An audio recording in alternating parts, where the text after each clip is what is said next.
The lecture hall of the Galactic War Academy was silent, except for the steady click of claws on polished steel as the instructor paced.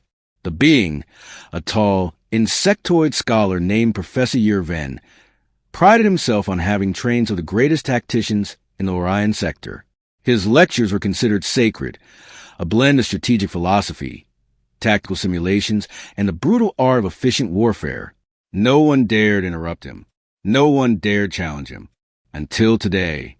In the back row sat a human, Lieutenant Commander Aria Vale of Earth's Defense Force, the only one without a datapad, without a translator earpiece, and without the faintest sign of stress.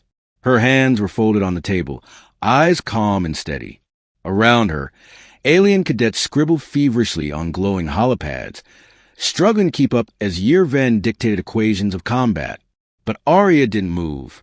Youre stopped pacing, his antennae twitching in irritation. "Human," he hissed, "are you incapable of following the material? You haven't written a single note." Aria looked up, her tone even, her eyes as sharp as a drawn blade. "That's because you're teaching my debrief reports." The entire hall froze. For a long second, no one dared breathe. Youre's eyes widened.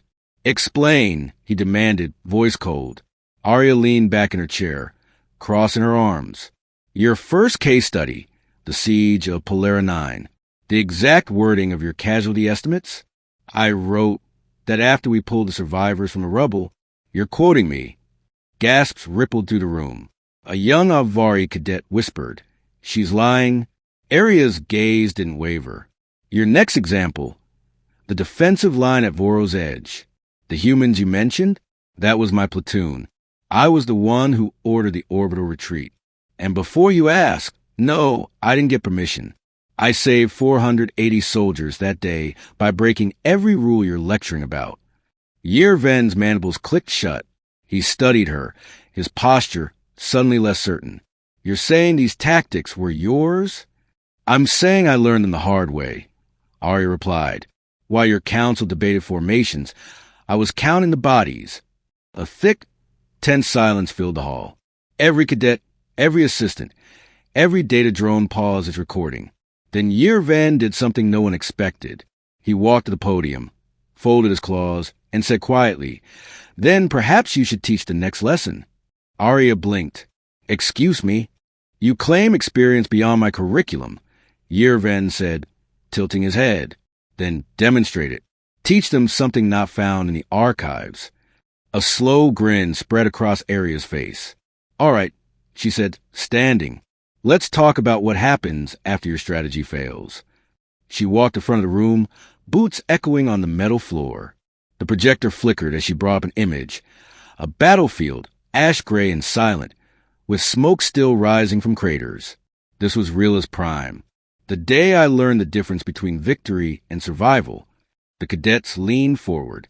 "You all study equations of loss, ratios of sacrifice, but no one here understands human improvisation."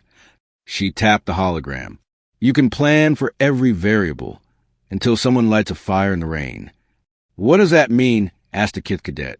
Aria smiled faintly. "It means humans don't calculate surrender. We calculate opportunity. When everything falls apart, we build something new, usually out of whatever's still burning." A ripple of nervous laughter moved through the room. But Youre didn't laugh. His expression had changed, curiosity replacing arrogance. Aria continued, pacing now like a commander before a briefing. "You want to know why we don't break when others do? Because to us, war isn't about honor or conquest. It's about people. The soldier next to you, the medic who can't sleep, the engineer who keeps the reactor running on duct tape, and hope. You think humans fight with rage, but you're wrong." She stopped and looked straight at the professor. "We fight with love." Youre's antennae twitched. "Love? That is not a tactical variable." Aria smirked. "Tell that to the soldier who runs into fire to drag a friend out. Tell that to the medic who stitches wounds until her hands bleed. Tell that to me, because that's why I'm still alive." The room was dead silent. Even the ambient hum of the holographic projectors seemed quieter. Youre slowly approached her. "Your kind fascinates us. We study your wars and see only madness. But now I understand it is not madness. It is meaning. Arya inclined her head slightly.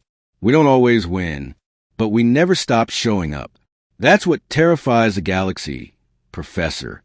Not our weapons, not our tech, our refusal to die quietly. He studied her for a long moment, then turned toward the class. Lesson suspended, he declared. The humans' lecture will be archived for military record. Arya blinked. Wait, what? The professor bowed his head slightly. I teach theories. You teach truth.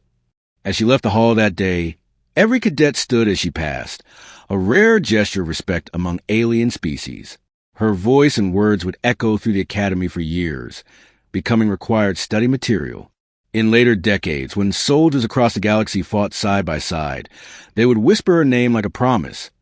The human who taught them that heart was a weapon no enemy could disarm. And somewhere, deep in the archives of the Galactic War Academy, under a file labeled Tactical Human Studies, Emotional Warfare Doctrine, one line stood in bold at the top of the record. They asked why she wasn't taking notes. She said, because you're teaching my debrief reports. Yendi,